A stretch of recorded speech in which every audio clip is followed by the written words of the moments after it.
তোমাদেরকে হচ্ছে একটা জিনিস শেখাই। তোমরা যে শর্ট ভিডিওগুলো আপলোড করো, ওই শর্ট ভিডিওগুলোতে তোমরা কি ইউজ করো না, সং তোমাদেরগুলো ইউজ করো। তার মানে বোঝা যায় যে ওই গানটাই তোমাদের, ওরকম বোঝা যায়। যার কারণে তোমাদের ভিডিওগুলো খুব কমই র্যাঙ্ক করে। ঠিক আছে, তোমাদেরকে একটা ট্রিক শেখাবো যার মাধ্যমে তোমরা ইজিভাবে র্যাঙ্ক করাইতে পারবা। এখন তোমাদের ভিডিওগুলো র্যাঙ্ক করতে খুব বেশি কষ্ট হচ্ছে, কিন্তু আমি একটা পদ্ধতি শিখিয়ে দেবো যার মাধ্যমে তোমাদের ভিডিওগুলো খুব সহজে র্যাঙ্ক করাতে পারবা। যেমন তোমরা ভাইরাল শর্ট সং লিখবা, দেখবা যে এখানে দেখো 10 কোটি, 1 কোটি, 70 লাখ, 80 লাখ এরকম ভিউজ আসছে, ওরকম কিছু ভিডিও আসবে। তো তোমরা দেখবা যে ওই ভিডিওটাতে কোন সংটা ইউজ করছে।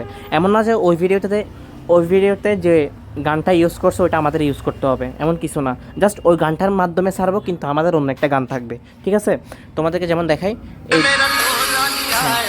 এই গানটা শুনলা, এটা কিন্তু আমরা দিব না, বাট আমাদের ভিডিওটা ওই গানটার মধ্যে আপলোড হবে। তোমাদেরকে সেই জিনিসটা শিখাই।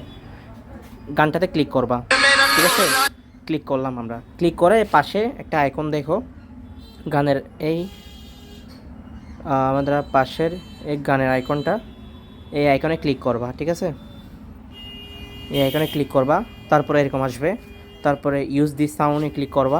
ক্লিক করার পর